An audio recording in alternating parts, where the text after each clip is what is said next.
Bami na napakadali lang lutuin guys pero napakasarap naman talaga. Pwede pang merienda, pwede pang ulam, pwede din pang patlak dahil malapit na ang Christmas party na aatinan mo. Umpisahan natin sa pork liver 1/4 kilo, hiwain lang natin ng manipis na pahaba. Saka natin i-marinate to guys sa asin lang saka suka. Yan yung magandang paraan guys para hindi mabilis madurog yung atay kapag ginisa mo. Tapos, carrots guys, ganyang kadami. Hiwain lang natin ng manipis na pahaba. Pichay bagyo guys, katamtamang laki lang yung ginamit ko. Hiwain muna natin yung pinakamatigas na part, saka yung pinakadahon niya guys. Bawang saka sibuyas, ganyang kadami lang yung ginamit ko. Ihanda na natin yung mahiwagang kawali. Maglagay lang tayo ng kaunting mantika. Ilagay natin yung sibuyas, gisahin ng saglit. Saka natin ilagay yung bawang. Maglagay tayo agad ng paminta. Gisahin natin ng maigi. Gigisingin natin yung natutulog nilang aroma. Tapos ilagay na natin yung pork liver na minarinate natin. Gisahin natin ng maigi sa mga lamas. Maglagay tayo agad ng toyo. Gisahin natin ng maigi ito guys ha. Sa loob ng 5 minuto para manuot talaga yung lasa. Yung ganyang pagkagisa guys ho. Nako, napakalasa niyan. Hanguin muna natin to guys. Saka natin isit aside. Maglagay tayo agad ng tubig. 1 litro. Kaunting toyo. Nor na fork. Tapos kaunting asin. Pakuluan lang natin ng 1 kulo. Ilagay na natin yung carrot. Saka yung pinakamatigas na part ng pichay bagyo. Pakuluan lang natin sa loob ng 3 minuto. Maraming salamat nga pala sa ating mga followers sa palagi niyong panonood. Mag-ingat po kayo palagi dyan kung saang lugar man kayo. Pagkalipas ng 3 minuto guys, hanguin muna natin yung mga gulay. Saka natin ilagay yung sotanghon. Hiwa-hiwalay lang natin para pantay yung pagkaluto. Saka natin ilagay yung pansit canton. Pakuluan lang natin sa loob ng 3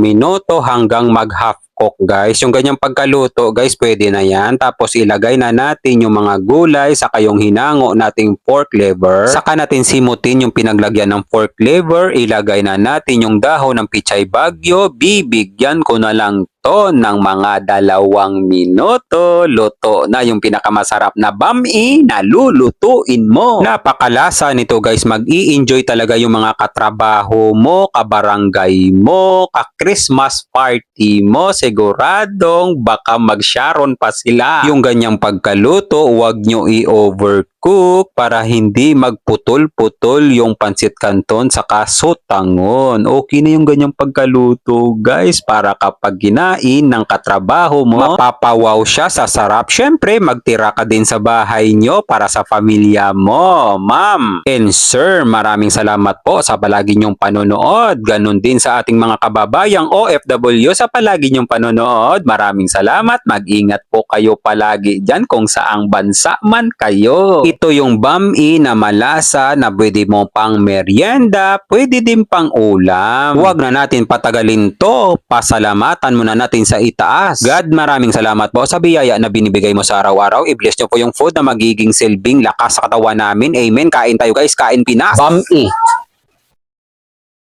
Yan guys oh. Mainit-init pa. Para sa inyong lahat.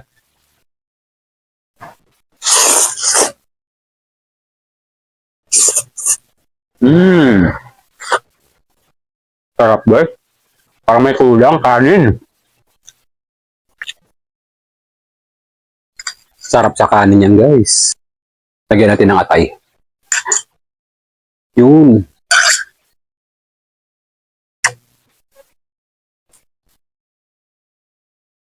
Sarap guys. Try nyo to guys ha. Guys, medyo mahaba na ang video. Bibigyan ko na kayo ng pamalakasan guys. Perfect bite. Pang commercial ito guys oh. Yan. Isang malaking subo.